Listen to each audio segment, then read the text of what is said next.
Madame la présidente, monsieur le ministre, chers collègues,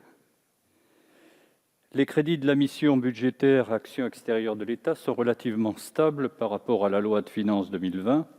en augmentation de 59 millions d'euros en autorisations d'engagement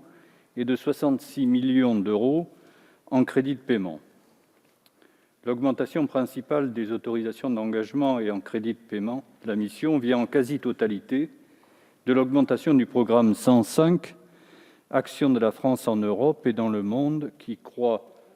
de 58 millions d'euros en autorisations d'engagement et de 65 millions d'euros en crédits de paiement. À l'intérieur du programme 105, c'est l'action réseau diplomatique qui augmente le plus, avec plus 35 millions d'euros en autorisations d'engagement et 49 millions en crédits de paiement, suivi de l'action soutien qui augmente de 20 millions en autorisations d'engagement et 11 millions en crédits de paiement. En résumé, pour les députés socialistes et apparentés, l'augmentation des crédits, somme toute relative, de la mission Action extérieure de l'État par rapport à 2020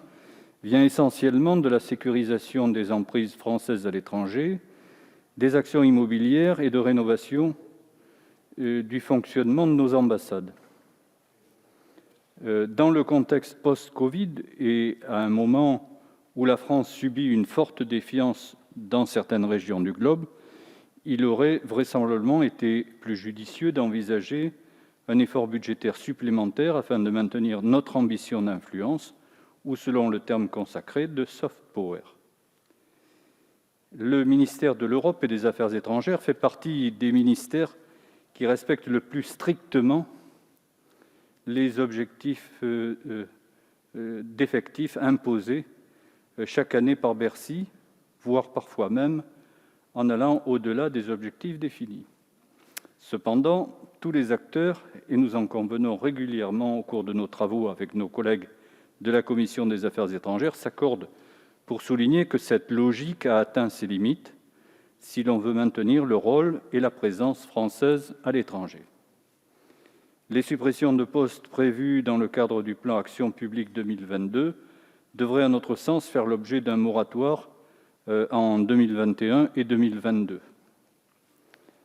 Une autre tendance lourde dans le financement des missions du ministère de l'Europe et des Affaires étrangères est de remplacer les crédits budgétaires classiques par un recours de plus en plus fréquent à de l'autofinancement, ce qui n'est pas sans poser de nombreuses questions. Enfin, avec mes collègues du groupe socialiste, nous estimons qu'il conviendrait d'augmenter substantiellement les crédits de protection et d'action sociale pour faire face aux conséquences de la Covid. Dans ce cadre-là, nous présenterons d'ailleurs quelques amendements, notamment pour abonder le budget de l'aide sociale aux Français de l'étranger, dont les besoins sont accrus par la crise sanitaire, et pour abonder également les ressources de l'Agence pour l'enseignement du français à l'étranger. En tout état de cause, nous orientons vers une abstention sur les crédits de la mission. Merci.